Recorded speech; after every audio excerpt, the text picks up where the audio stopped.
This episode is brought to you by Accenture.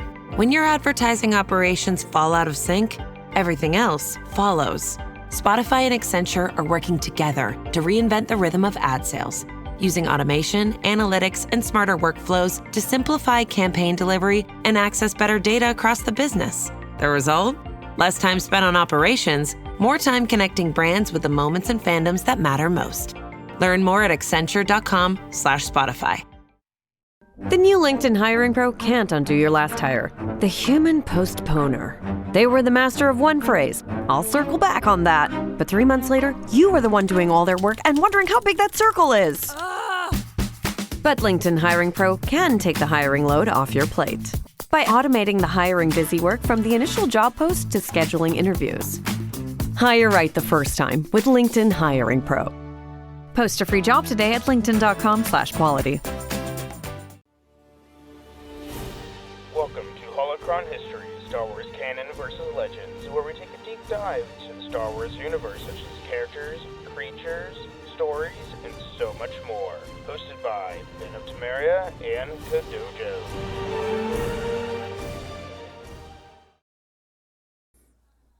Welcome back, Acolytes Adepts, to another episode of Holocron History, Star Wars Canon vs. Legends. I'm one of your hosts, Brandon, or also known as Ben of Temeria, and always with me is my good friend, Kadojo. Hello there. And we are here to bring you more of the Galactic War in our part 2 of it, since we did part 1 last week, obviously. So, last week we ended with Rise of the Hutt Cartel, which was the first major expansion that SWTOR had. So now we're doing everything after Rise of the Hutt Cartel. So there is some in-betweens before we get to Shadow of Revan. So there is some little betweens there. And by the way, the whole Sith Empire versus the Republic is kind of taking a back seat because there's so many other new threats. Other threats are popping up. It's like, we can't fight each other because we're fighting all these third parties. Mm-hmm. Yes, there's a lot of third parties after. So, like, Rise of the Hutt Cartel ended more of, like, the Sith versus Republic. Because right after that, there's a lot of third parties that get involved that take up all the time from both sides. Yeah. So, we start with the Dread War. So, yeah, oh boy. So the architects of the Hutt's Follies, meanwhile, have been making inroads towards galactic dominance, because that's the Hutts for you. So after a skirmish for resources on Denova, the Dreadlords came to dominate local warlord Keptus, who subsequently declared the world independent. The Trandoshan's victory would be short-lived, as both Republic and Empire dispatched forces to eliminate him and continue their fight for the planet. Because that's fun. Hey, here's a third party. Oh, we're going to send both sides send up a strike team to take them out. And then, hey, we're going to continue fighting each other on said planet. I wonder if this was one of the raids they had. I believe it is. Yeah. So for their next effort, the Dreadmasters turned to a darker approach to war. They resurrected their slain Trandoshan puppet and sent him to the ancient Gree world, Ashian, or more specifically, to control the Grand Hypergate located there. Okay, what is a Grand Hyper? Oh, okay. Yeah, it's this big thing. So it's a giant, archway, 7 archways around his central obelisk, and they're part of Gree technology. I believe it can, enter hyperspace on the planet. Yeah. Which is weird. It is weird. It's weird stuff. So the Dreadmasters intend to use the ancient technology to call forth ancient and powerful horrors from beyond known space to aid their plans in destroying the Republic Empire both. A call for help from the local Gree population resulted in a Republic Imperial forces being dispatched, who ultimately defeated the so-called Terror from Beyond and put an end to the Dreadmasters' plans on Astion. And the Terror from Beyond, this was a full raid. I've never done this raid. I generally don't play raids on SWTOR specifically, because it's just meh to me. I play raids in FF14, but that's a whole different thing. You're never on FF14. You can't Shut up. say that. I have done those raids. I've done the raids all through Shadowbringers. Thank you. I did the raids early in SWTOR. I had a guild or whatever they're called. Operation. That's what they're called. Operations. Raids are called it is a raid, but they're called operations in SWTOR, where dungeons are called flashpoints. That's what it is. When I had a guild, we were doing all of the operations, and they were fun to do, especially this one. I'm looking at this thing, and it just looks like something from Cthulhu Mythos. That's not scary enough. All right, well, just saying. That's what it looks like. So eventually, the Dreadmaster's base of operations was located on the planet of Oricon and the fringes of Imperial space. After the loss of numerous ships on the battle meditation technique of the Dark Lords of Oricon, Republic and Imperial forces secured a temporary truce and ordered that the greater threat of the Dreadmasters could finally be eliminated. They're working together. I love the recreation of this. Hey, I hate you. I really hate you. But these guys are worse. Yeah.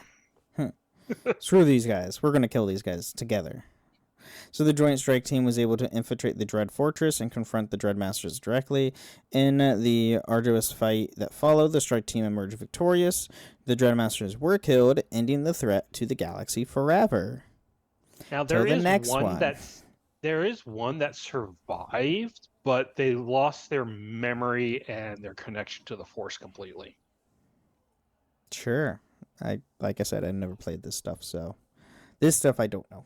I've only done the single player stuff, which is what we're getting to. So now we get to the Revanite crisis. Yay! Revan's back again. Yeah, which kind of. Is this the?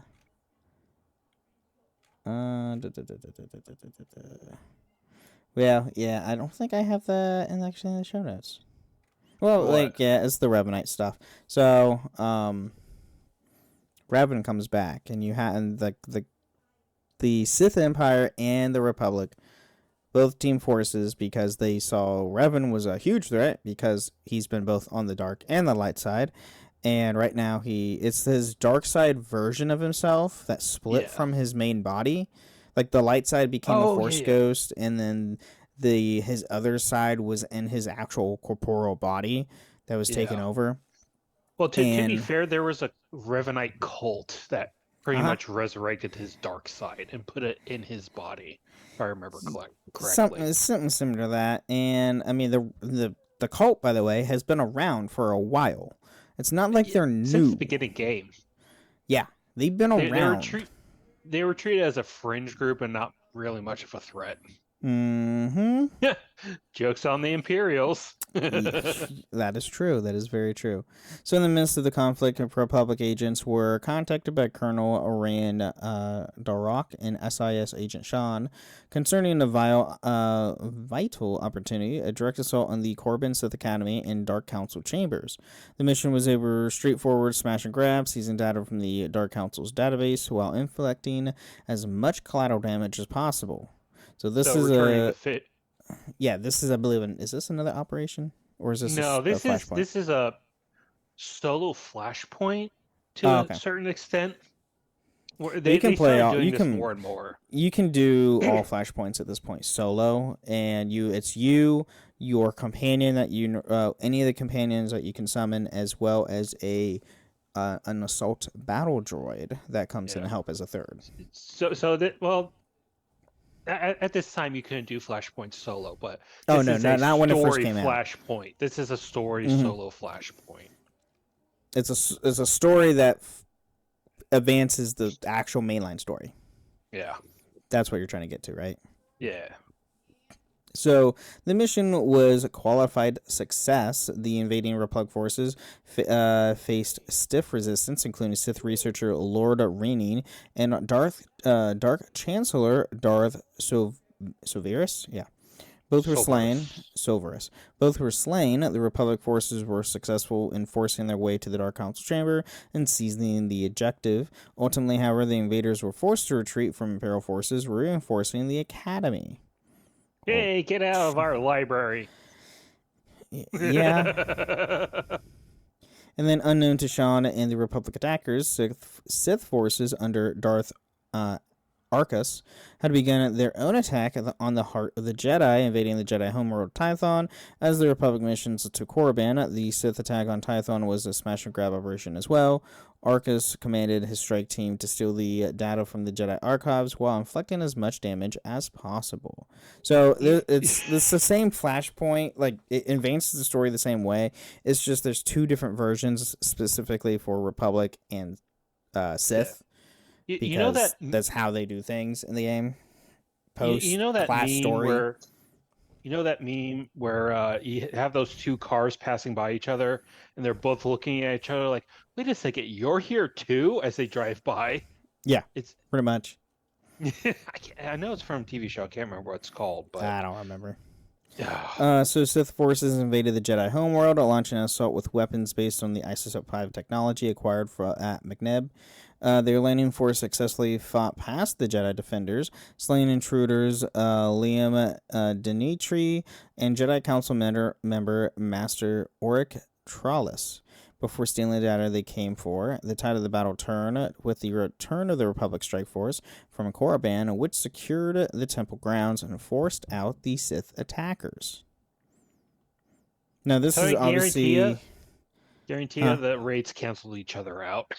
Essentially, yeah. So if you're playing it like I playing this through my Jedi Knight, you do the Korriban flashpoint, and then you immediately go into trying to repel the Sith invaders on Tython in that flashpoint, and it's vice versa with the Sith. Yeah. So, I remember this being a thing. I just can't remember the details. It's been that long. Yeah, it's been a minute. So, in the wake of the two battles, Sith Lord Lana Blanc, Benico, yeah, and SIS agent Sean learned that their respective superiors, Darth Arcus and the Colonel, had orchestrated the attacks on Korriban and Tython in concert. Dun dun.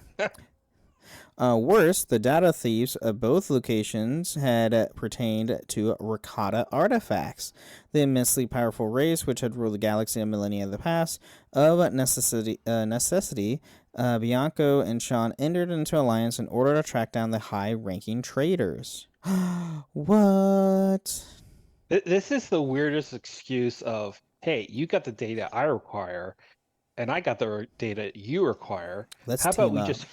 let's just fake this whole thing fake this whole battle with each other, costing God knows how many lives. Mm-hmm. Instead just of to get what we want. Grab data we can access with ease. Right. So Sean and Bianco tracked the pair to the Manan, another world that had ancient association with the Rakatan Infinite Empire. Yeah, it did, because it had a star map on there. A Stark team was dispatched to investigate the pair's doings in a secret laboratory operated by the Selkath geneticist.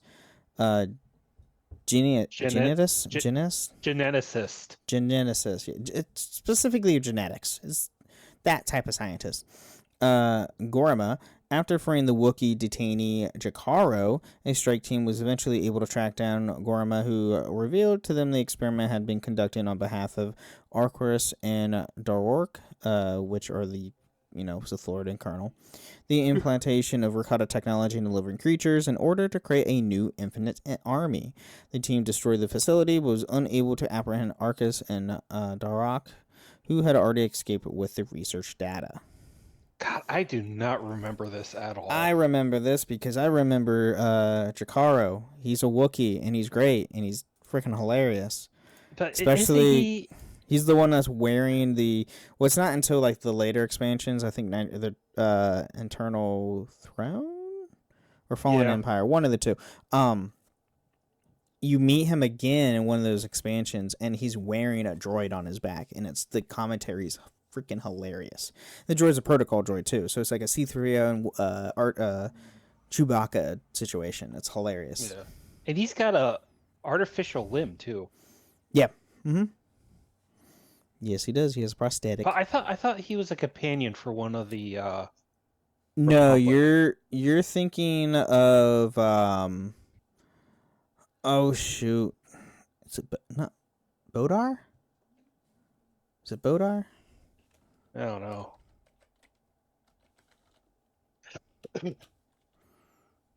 Oh god. Yeah, Bodar. Bodar is the one that you get in the smuggler storyline. Who's your Yeah. companion through that? Bodar is great too, because Bodar is Yeah. great. All Wookiees are great. Let's be honest. Wookiee companions are fantastic, except for the one in KOTOR 2. He's a freaking a-hole, because you have to be a dark side user to get him. But that's a whole different thing. So having determined that Arceus and Daruk are followers of the Order of Revan, dun dun, a fanatical splinter group devoted to the deeds and teachings of the great galactic figure, Bianco and Sean trace the pair's operation to Rakata Prime. Centuries earlier, Rakata Prime had been the site of the final battle of the Jedi Civil War, and as a result, a vast amount of Rakata technology was readily available in the form of debris from the original Starforge. Yeah. Dun dun. Yeah, Yeah, this is not good. Yeah. Not good at all. So on the planet, the Strike Force discovered that Arceus and Daruk are indeed making use of Gamara's research, having created a small army of Rakata technology-infused soldiers. Then a new Infinite Army intended as a powerful fighting force for the Revanite movement, now commanded by Revan himself, proved to be a significant obstacle in the Strike Team's path to chase down the pair of traitors. Yeah. Ooh, excuse me. Revan wants an army, Surprise, surprise. right? Jedi Civil War 2, Electric Boogaloo. Oh dear God. Oh God. You know what's really funny? If anybody, this is way off topic, go watch Yu-Gi-Oh! GX. One of the seasons in the dubbed, it was, oh no, I remember what it was. Chaz, it's cards that they never made in print yet. They are starting to make more GX cards in print, which is great. But one of the cards he summons is like B2 Beetle Tank or something like that. It's like B2 Beetle Tank Electric Boogaloo, or it's like because of the B2, or battle or something with B2 in it. And it's just like when I heard that dubbed, I was like, oh, that was improvised. that was an improv line. That was definitely not in the script. Just sorry, go whatever's on top of your head, buddy. The dubs back in 4Kids days were freaking crazy.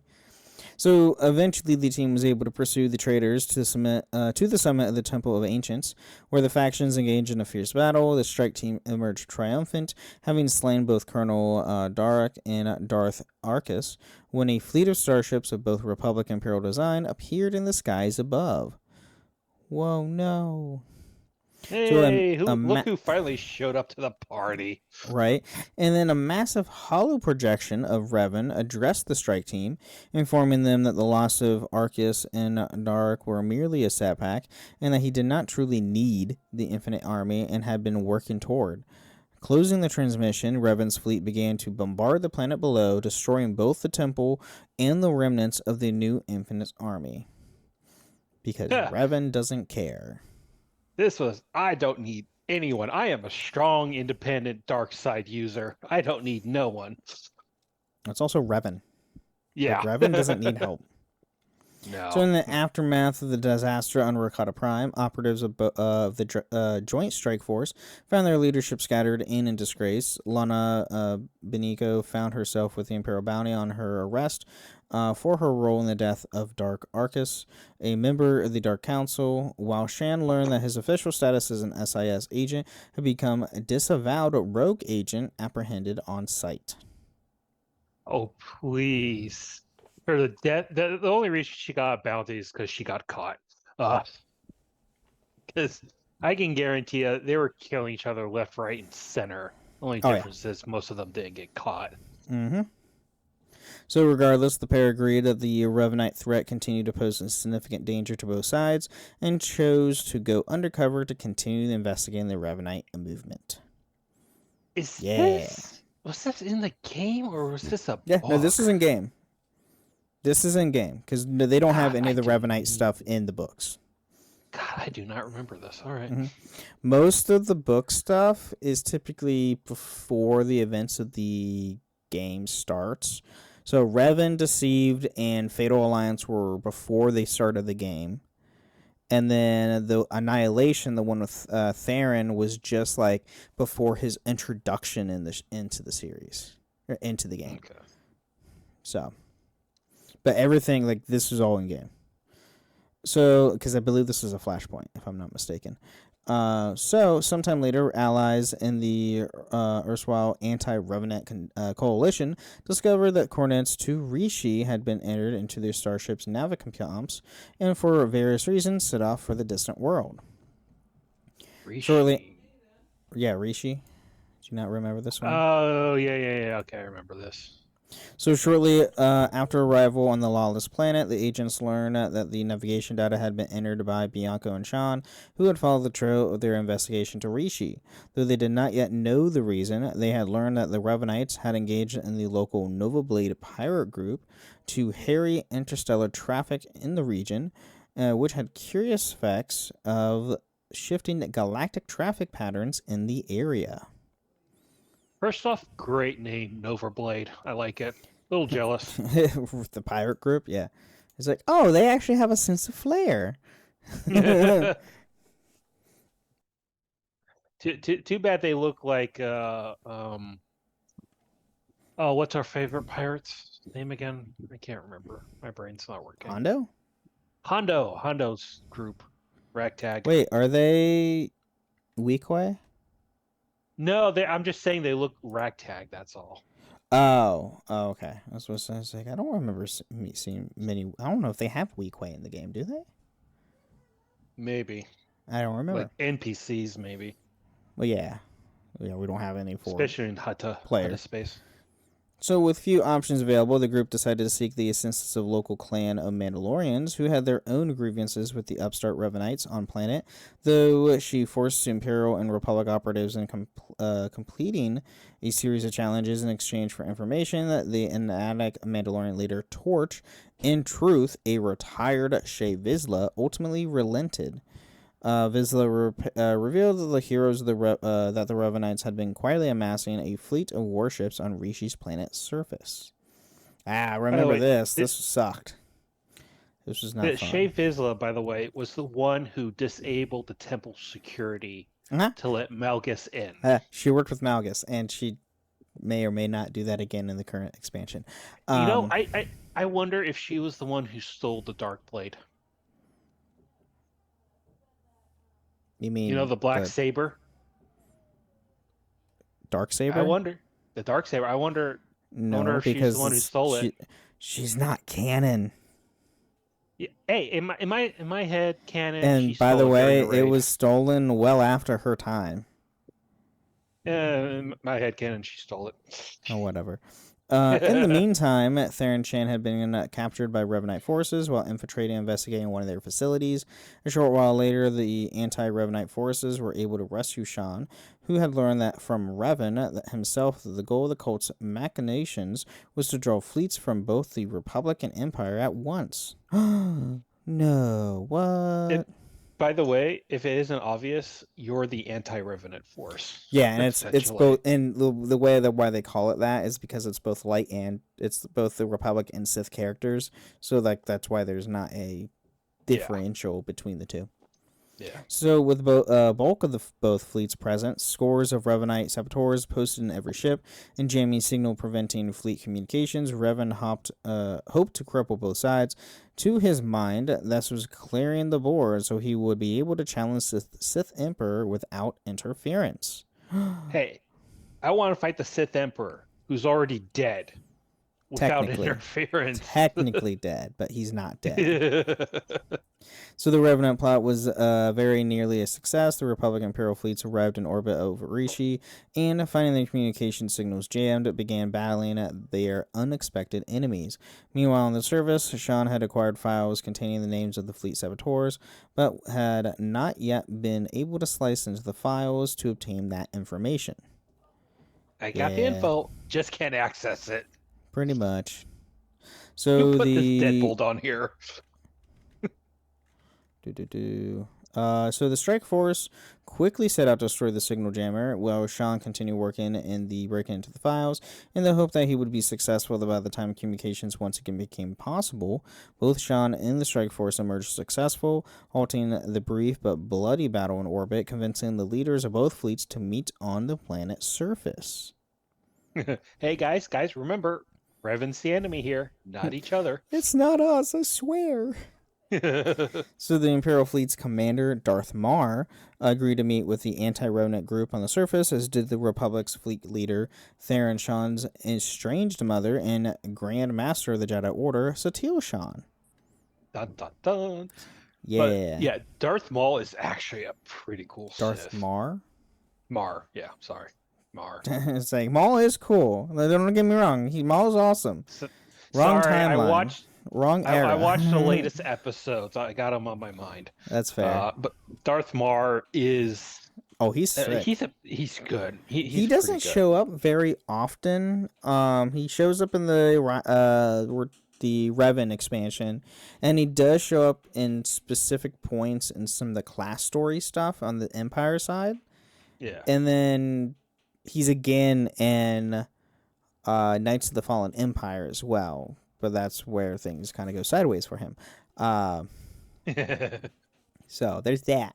So while in captivity, at the Momental Summit, the Warren leaders were made to understand that the Revanite threat had nearly destroyed them all through deception. Worse still, Darth Marr revealed that Revan's mission was not a mere fight of fancy, and that the former Sith Emperor Vitiate was still alive in an incorporeal form. As in, he's a spirit. And corporeal. Yeah, incorporeal. Not corporeal where he has a body, but he's a spirit. No, he has a body too. Remember? Yes, but they don't know that. They don't know that at this point. Fair. So while in captivity, Theron Shan learned that Revan's endgame was to restore Vitiate's incorporeal form to a physical body in order to slay the ancient evil forever.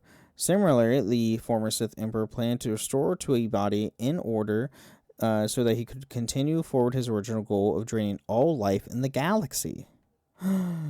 No. That man is single-minded. Yep. That man's single-minded. And then the Republic and Jedi found themselves facing the possibility of a return to Sith Emperor, as well as a deranged rogue Jedi threatened all in the galaxy. The Empire and Sith were faced to the return of the Emperor, whose goal was their own destruction. Faced with these circumstances, the two groups pledged to work together to pursue Revan and his followers in a final showdown on the distant moon Yavin 4. Yavin 4 We might know this moon. Yavin 4 is just a hot spot for final showdowns. Wow, it's only had 2. This one 3, and then Exar Kun. Oh, yeah, you're right. You're right. I don't know if he died of natural causes or there's actual battle there. You're not wrong. He did. Yeah, the final battle for Exar Kun was on this planet too, on this moon. I completely forgot about that. Okay, 3, all in different eras, by the way, too. Yeah, and it's a backwater planet too. Backwater moon. Thank you. It's a moon. Yavin 4 is a moon. It's not even a planet. It's a gas giant. And then it has its moons. Yavin is a gas giant. And then you have Yavin 1 through, I don't know how many moons it has. I can't remember. But yeah, the moons actually have, surfaces. Anyway, with that said, let's take a quick mid-break. Thank our patrons, and we'll be right back. If data management is slowing down your business, you need the Intuit ERP. If one entity is here, and one here, and one here, and one here, you need the Intuit ERP. If scaling your business feels like starting over, you need the Intuit ERP. Intuit Enterprise Suite is the AI-native ERP solution that consolidates, migrates, and automates, all in one place. Learn more at intuit.com/ERP. United connects you to more of the world than any U.S. airline, and United for Business can get your company where you need to go. Whether you're growing a business or managing travel for thousands, they offer solutions to fit your needs. Track expenses, create reports, and manage traveler perks. Plus, employees earn Mileage Plus miles while your company saves on travel. Get started with no minimum spend or flight requirements. Visit business.united.com/podcast.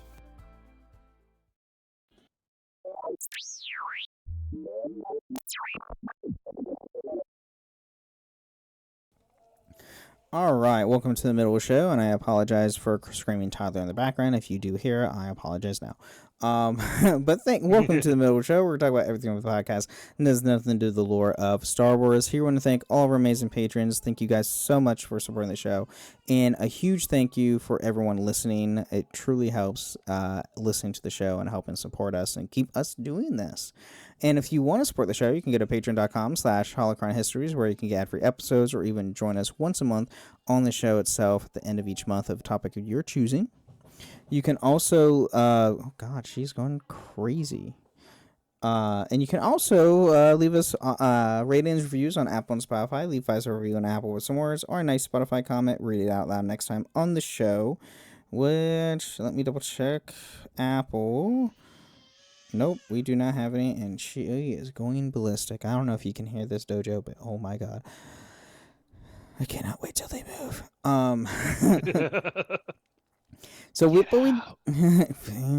But we do have some on Spotify. So we have Imtapida. I'm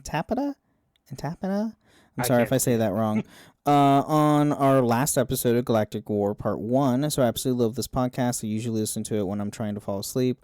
I know the whole ship arc is over, but you should do one about the Lancer class pursuit craft that Sabine's friend flies. Oh yeah, from Rebels. Oh God, I cannot remember her name to save my life. But I know exactly who you're talking about. Yeah. She's another bounty hunter. She's a bounty hunter, yeah.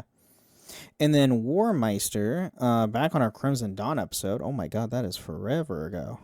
I have been going back through your faction series and had a thought about listening to this episode. Do you guys think they will put the Shadow Collective and Star Wars Zero Company as an enemy faction in either the main game or future DLC? Ooh. That would be awesome. What was it? The Shadow Collective and Zero Company is like an enemy faction. Honestly, I wouldn't put it past them. Like they could do it. It just depends where they're at in the Clone Wars, because we don't know exactly where they are. Because the Shadow Collective doesn't come around until towards the end of the Clone Wars. We might get hints of it, but we got to remember Maul was just trying to get everyone together to create an underworld empire. And that kind of came cracking down on him very fast after he built it up. He wasn't in charge for long. No, because they all betrayed him, and that's the whole point of the Maul show. Maul doesn't like taking people betraying him very lightly. No, he doesn't. So yeah, well, we might. It depends. We still don't know. Like I said, I don't know where we're going to be at in Zero Company, specifically story-wise, because they haven't said anything about it. I'm hoping we see something May 4th for Star Wars Day. I'm hoping they'll do another trailer or something for it, because they did confirm PC Gamer had an exclusive interviews and talks with the team that is making Zero Company, and they actually showed a little bit more gameplay, behind the scenes stuff. So we'll see. Hopefully they'll have a lot for us to go over. Give me a story trailer. Give us something. Yes, we do know it's this year. That's all we know. We do know it is for sure this year. Of course, there's also rumors that they're going to be announcing Star Wars Jedi 3. Hopefully we'll get an update on KOTOR. Remake? And a bunch of other games. Oh yeah. We're hopefully gonna get a big May 4th this year, so we'll see. Stay tuned. Maybe something on Eclipse. We haven't heard jack from that. Yeah, that's a whole different story.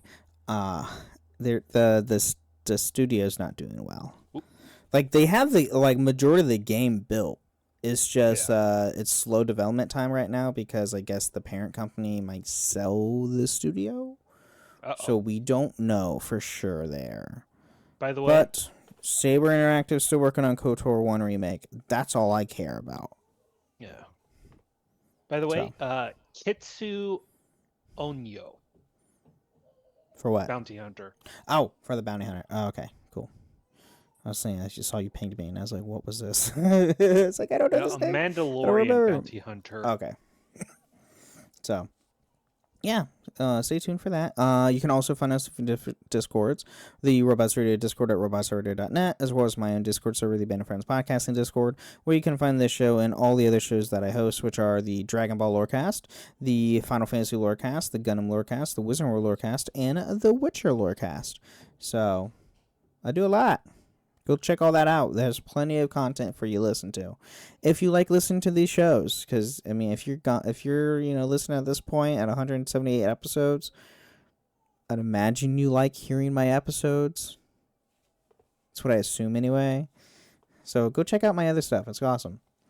New stuff. I mean, every Monday we have 2 new episodes of Maul coming out right now till May 4th. Mm-hmm. So 2 new episodes just dropped this week. So go check those out. I have yet to watch them. When you hear this, I will. I've already watched them by the time you hear this. But go watch that stuff because the first 2 episodes were awesome and so cool. I really like the approach they're doing with storytelling in this one. Do you have anything? No, I've unlike Ben, I've watched it as a recording this episode, so they're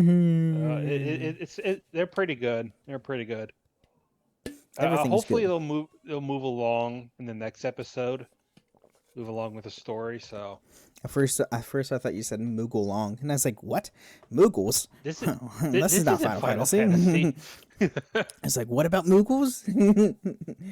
You got my ears burning there. All right. Well, with that being said, let's get back into more the Galactic War.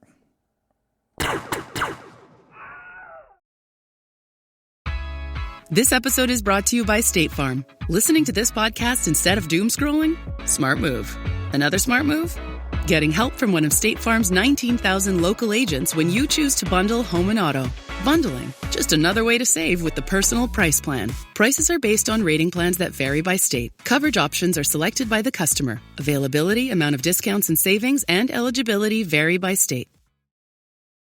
This episode is brought to you by Tidy Cats, here to level up your litter game with their new Performance Plus lineup. Your home is your happy place, your cats, VIPs. So when it comes to the litter box, excellence isn't optional. Choose from products that specialize in max power clumping, low tracking, or odor fighting so advanced, stink won't see it coming. Tidy Cats Performance Plus. Mission mighty, keep it tidy. Shop now at tidycats.com. All right, so not long after, the combined Republic Imperial Task Force established a base camp in the Jungle Moon. The command center was established in the vicinity of the Revanites, at which Satil Shan, Darth Mar, Theron Shan, and Liana Bianco could coordinate their forces against Revan and his followers. Oh boy, she's going off again. Great. Granddad, we gotta have a talk here. Granddad. I'm an uncle. No, Satil Shan. Oh, yeah. Sorry, I'm talking about my niece. She's going ballistic again. She stopped for a bit, now she's going more. God, what's she going? Oh. Anyway, sorry. The alliance was uneasy. Scouts from both sides distressed the other to a degree, which made establishing the camp perimeter difficult. The mutual distress continued outside the camp into the field when, upon detecting an Imperial Guard signal, Imperial forces set out alone to investigate. Mistrustful at their temporary allies, the Republic forces sent out a squad of their own to ensure the Mars forces were not hiding anything. Yeah, this was a whole thing during this expansion. Is like you do not trust each other at all. To be fair, they fought a 3-decade war, followed by another decade-long Cold War. They heated things up for like 2 years, and now it's back to full open-scale war. Yeah. So the groups encountered one another in the field, but did not come to violence for it. Rather than successful in capturing the Imperial Guard Commandant Ivan. Commandant, thank you, Ivan, and returning him to the Alliance camp for interrogation. Ivan revealed that the device capable of the mass ritual sacrifice was contained within the temple, and that the Revanites were using a base of operations, precisely the kind of device necessary for jump-starting Vicious' return to corporeal form. Oh, God. Jesus. Despite the impending danger and dark side energies of the moon, both Satele Shan and Darth Marr continue to feel a vastly powerful light side presence in the Force, which they were both at a loss to explain. Hey guys, I'm just here for my dark is. half. I'll grab him. We'll leave. I'm Right. sorry. And then while in the field on a mission to destroy the ritual device, Alliance forces made a startling contact, the Force ghost of a supremely serene Revan. This Revan revealed the events of the Foundry and fractured his psyche into light and dark halves, and his light spirit was ready to move on from the tangible world, leaving only darkness and anger in his physical body. The Dark Revan responsible for the situation on Yavin. So he's physically split himself. Yeah. So I forgot at this point, they don't know that Revan's been split. They just think this is the original full like him Revan. And his full consciousness on both sides, and they find out, oh, you split yourself in half. That explains a lot. So, revelation in hand, the strike team destroyed the weapon and hurried back to the base to organize a final assault on the dangerous rogue element that was the Dark Revan. The Alliance forces finally collectively banded together to face down the Dark Revan. As they stood victorious over the beaten man, the unexpected occurred. The booming voice of Vitiate, former Sith Emperor, began to speak. After taunting Revan that his private war had only served to feed Vitiate's strength, his spirit burst from the top of the temple, off in the night sky for parts unknown. Vitiate, former Sith Emperor and one of the most powerful Sith in history, was once again at large. Now, I know you dislike it, but this reminds me of Dragon Ball Z Abridged. Oh God! When Vegeta comes back just before Mecha Frieza, like just before the start of the Android saga. You see this ball coming down, it crash lands, and all you hear Vegeta in the background says, "I'm back, bitches!" Oh, yeah.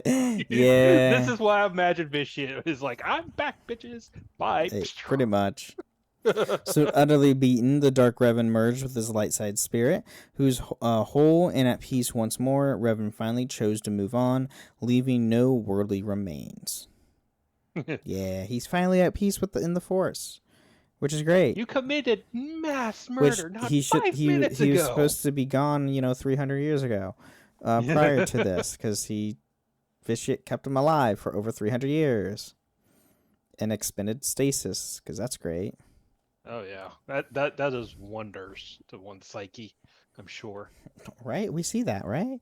So with the Revanite crisis resolved and the nature of Vitiate's return still indeterminate, the Republic and Imperial Alliance mutually agreed to dissolve their partnership, leaving only token forces behind on Yavin 4 to monitor for any further disturbance. Now, things get a little bit insane. And things get worse by the minute. You thought the Revanite crisis was bad? Oh, wait till we get to Zost, which is where we're going now. Zost, whatever. Zost. Just to appease you. Zost is its own thing, and it was, oh boy. Own massive thing. Yeah, in the aftermath incident on Zost, a number of Republic and Imperial outposts were destroyed in a series of lightning surprise attacks by an unknown force under the command of twin lightsaber-wielding warriors.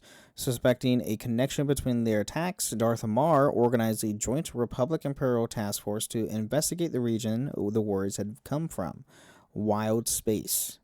The fleet had an additional goal of searching for Vitiate, whom Marr and his allies suspected might have something to do with the invaders. Now, this was a trailer, by the way. It was an awesome trailer. Oh, this was the trailer they used for the first expansion, which was the Fall of the Eternal Empire. Yes. Well, not the first expansion, but Well, the first expansion of the Eternal Empire stuff. the Empire, yeah. Because they had the Fall of the Eternal Empire, which is the first one, and then they had the Knights of the Knights Eternal of the Eternal Empire, or Knights of the Eternal Throne. That's what it is. Oh, yeah. Yeah, But that one. by the way, this kind of marks SWTOR 2.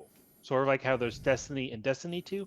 I like to imagine this is like SWTOR 2. Yeah, I can. Yeah, because this was they completely changed how the first two expansions were just like any other MMO expansion, but this one was like these two expansions were specifically for single player. Yeah. Like they had multiplayer aspects, but the entire story was single player, which was great because it was chapter based and it was all single player stuff, which is awesome, in my opinion, for someone who loves single player stuff. So, by the way, Zeost, Vitiate killed the planet entirely in its whole. Like he like wiped every single person off the planet, and the entire planet is dead. Yeah. Just manually that he eats the entire planet. You think Darth Nihilus was bad? No. Vitiate himself is a nightmare. And he can do this at any point, anywhere in the galaxy. It's Mostly, great. yeah. Go listen to our Vitiate episode. We have a whole episode on him and his terrible actions. So the task force had barely begun the investigation when they came under heavy assault by a fleet of unidentified ships hosting legions of the same droids used in the earlier attacks. Darth Marr's flagship was destroyed, and Marr and one of his associates were taken captive, aka you, the character, your main player. You are captured with Darth Marr. They were eventually introduced to one of the twin warriors, Prince Arkin, who brought them to the planet Zakul, seat of the Eternal Empire.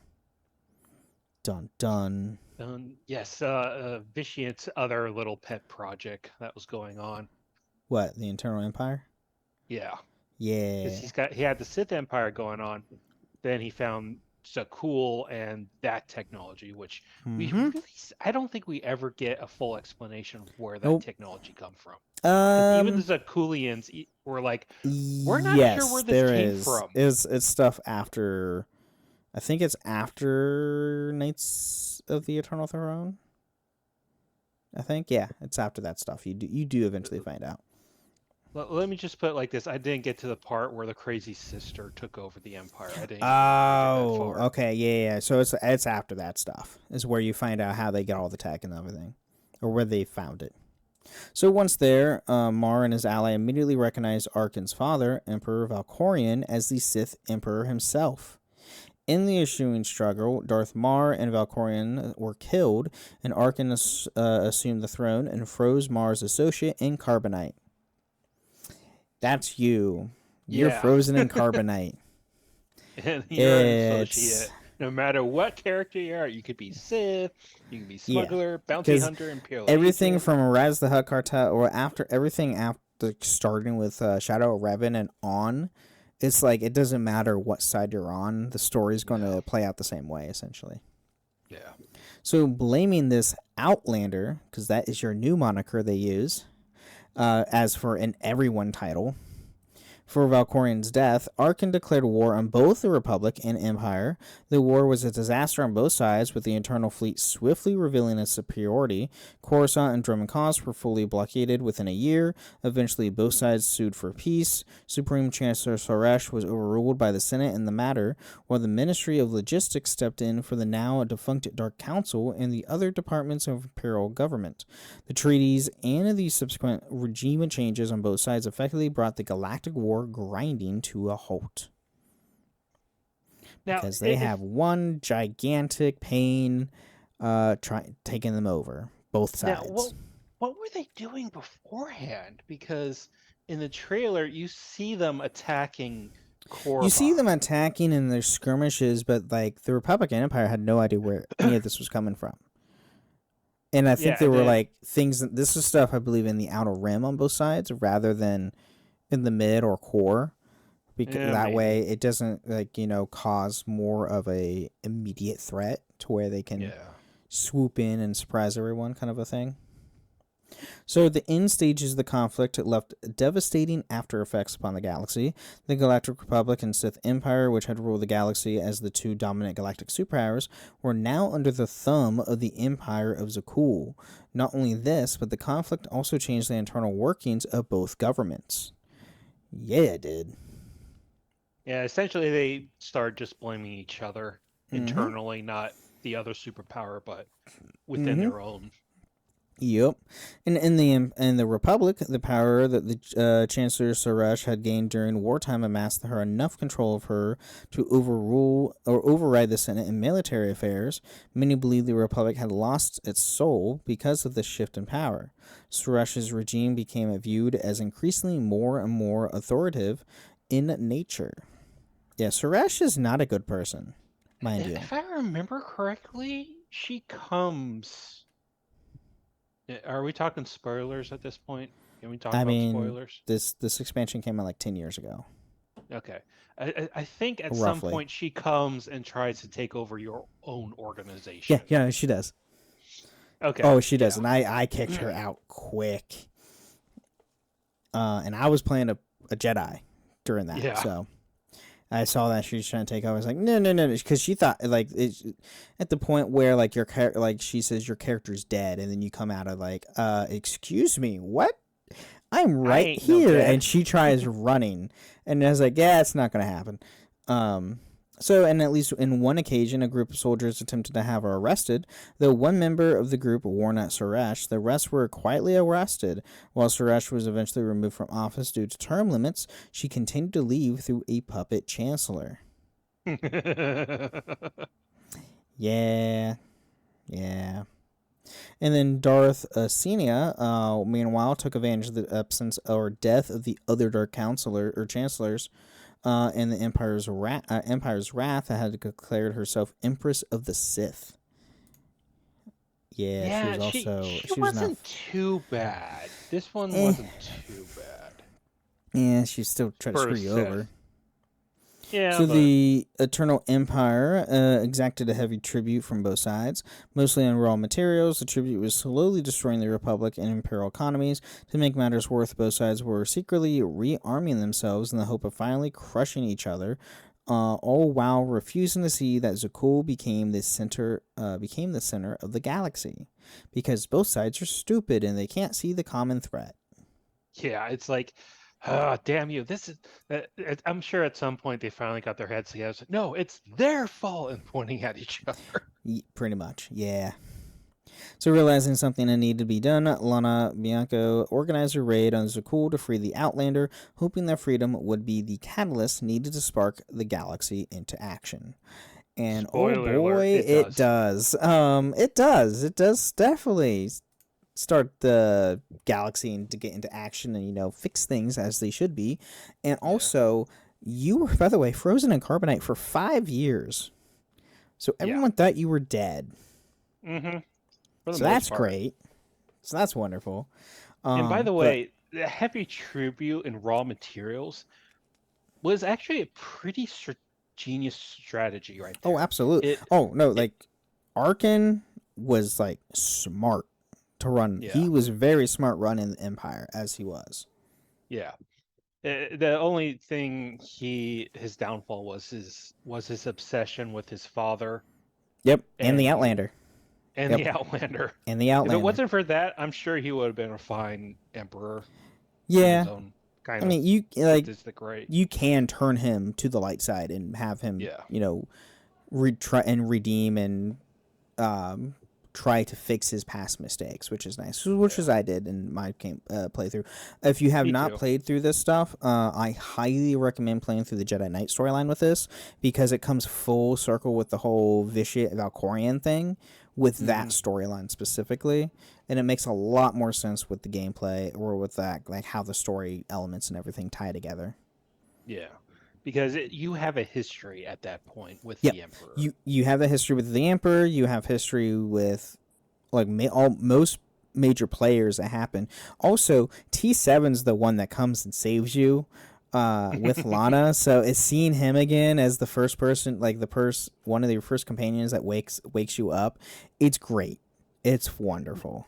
Now, funny thing is, I don't think you actually see T7. He's always You do. uh, He straight up like releases you from carbonite because I thought he was with out in the Lana. city causing trouble. No, he Running, eventually distraction. he does do that after he saves you.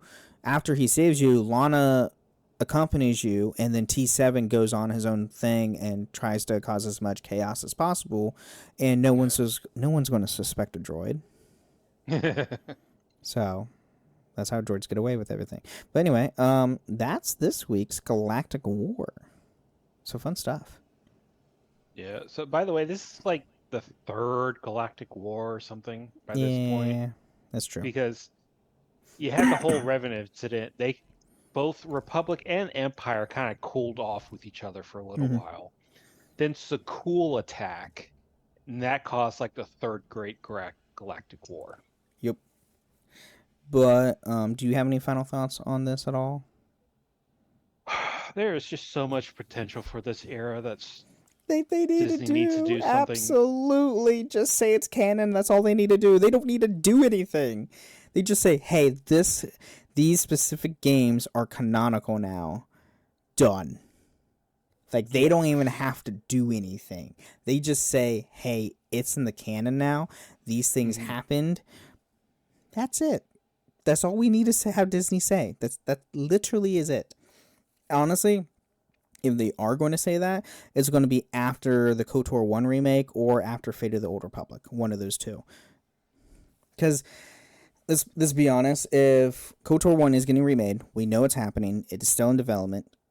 They already confirmed, I mean, with Disney now in charge of the property and everything, it is going to be a canonical game. Fate of the Old Republic is also going to be a canonical game. There's going to be at some point where they're going to have to say SWTOR is going to be canon. Because the storylines fit, obviously. Yeah. And so, plus, it takes like 4,000 years in the past, so it can't right. It doesn't even affect anything. It doesn't affect jack to what they are currently storytelling with the sequels or with Maul or with what's going on with the Mando stuff. Like it doesn't even affect anything with the prequels, for crying out loud. It doesn't even touch High Republic. No, not really. And they've already confirmed Revan exists in canon. We don't know much of his past or anything or what he's done in canon, but we know he was a person. Yeah. So that alone, kind of like, all right, just say it. Just that's all you guys do. You just need, May 4th, just have Disney. Hey, Star Wars: The Old Republic MMO is now canon in the Star Wars universe.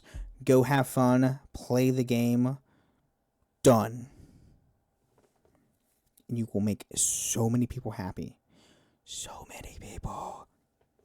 Of course, the only way we know Revan is canon is just via his name on one of the Sith Star Destroyers. No, he's in a book. They name drop in one of the books in the canonical canon books. It was oh shit, which one was it? It was a Vader book. It came out literally like 2 years ago, or it was like it was either last year or the year. It was 2 years ago. I'm pretty sure.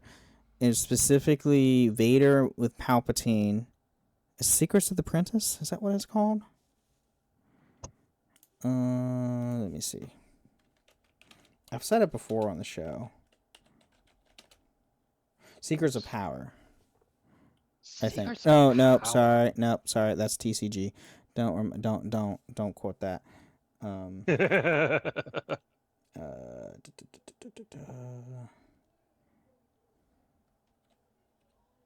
Is it Secrets of the Sith?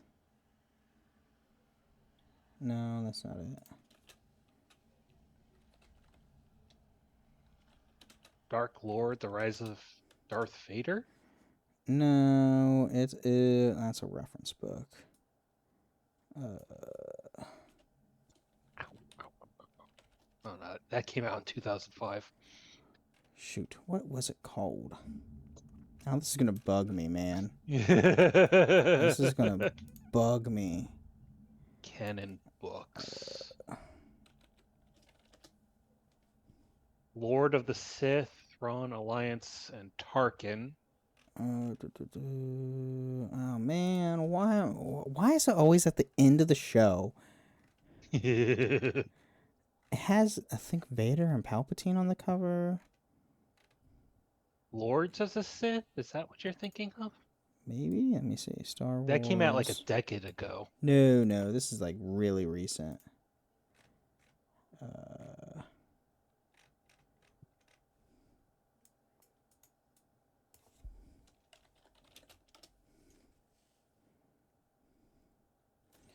Oh, God.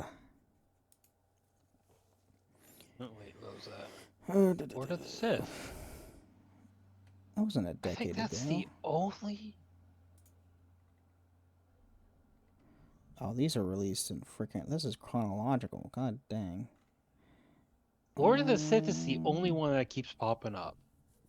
There's Tarkin, Thrawn, Alliance, and Lord of the Sith. I'm looking here. Queen's Past the Queen. Master and Apprentice. That's what it is. Master and Apprentice. Is it Master? Wait, I think it's Master and Apprentice. Let me see.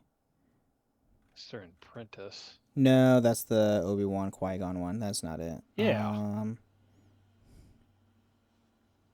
They need Oh, to make a shoot. third book to that series. When did that come out? This is all High Republic. I swore it came out a couple years ago. Maybe it was a decade ago. The only Star Wars books that were coming out a few years ago were the High Republic ones. Yeah, you're right. I'm looking at the entire list right now. This is driving me insane. I am sorry for everybody listening to this. It's no, that's Brotherhood. Oh, these are all made in, yeah, this entire list is in chronological order as in the BBY, not by the actual release of the Master of Evil? Let me see. No, maybe it is Master of Evil. Let's see. Reign of the Empire, Mask of Fear. God, Lord of the Sith. That's 2015. Lords of the Sith. I don't think it was that one, because they didn't know what to do with Revan at that time.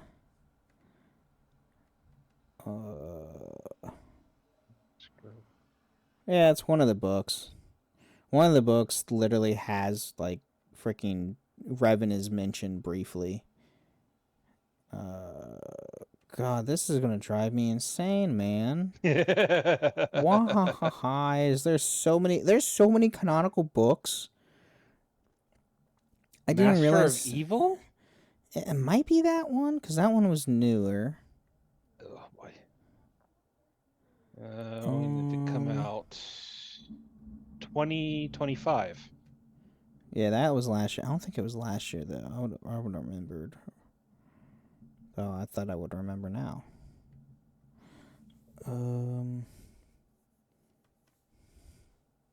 It takes place during episode 3 and 4. Here, let me just do this, because this is driving. Star Wars Revan. Meanwhile, our listeners have already clicked off to the next podcast. Right. I'm sorry, everyone. The Revan Darth Vader.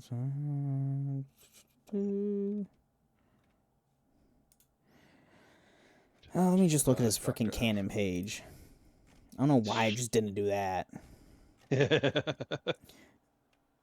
He is mentioned, and I need to read that one. Mask Star of Wars Rise Fear? Skywalker. No, that's Rain. Final Order and Battle is that called Ghost of... Oh, that was... Wait, Ghost of Mortis. Oh, that was a freaking behind the scenes crap. Yeah, there's a book. Oh, they don't have the reference on the book on here. That's boo. He's in canon. What is the Vow of the Silver Dawn? Oh, yeah, they're just saying he's mentioned in the Rise of Skywalker Visual Dictionary. That's all it is. I swore they said he was in a book once. But Yeah, visual dictionary. It's a book.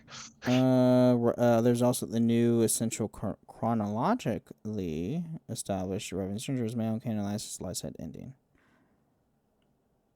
Oh. Well, he has a light side ending. We know that for sure. Anyway. Yeah. He's canon. Anyway, everybody, thank you again for listening to Star Wars, or Holocron History, Star Wars Canon vs. Legends. And may the Force be with you. Thank you for listening to Holocron History, Star Wars Canon vs. Legends. You can find us on the Robots Radio Discord at robotsradio.net, the Ben and Friends podcasting Discord, where you can share your thoughts, experiences, and love for the Star Wars lore. And don't forget, for the Republic. Starting a business can seem like a daunting task, unless you have a partner like Shopify. They have the tools you need to start and grow your business. From designing a website to marketing to selling and beyond, Shopify can help with everything you need. There's a reason millions of companies like Mattel, Heinz, and Allbirds continue to trust and use them. With Shopify on your side, turn your big business idea into... Sign up for your $1 per month trial at shopify.com/special offer.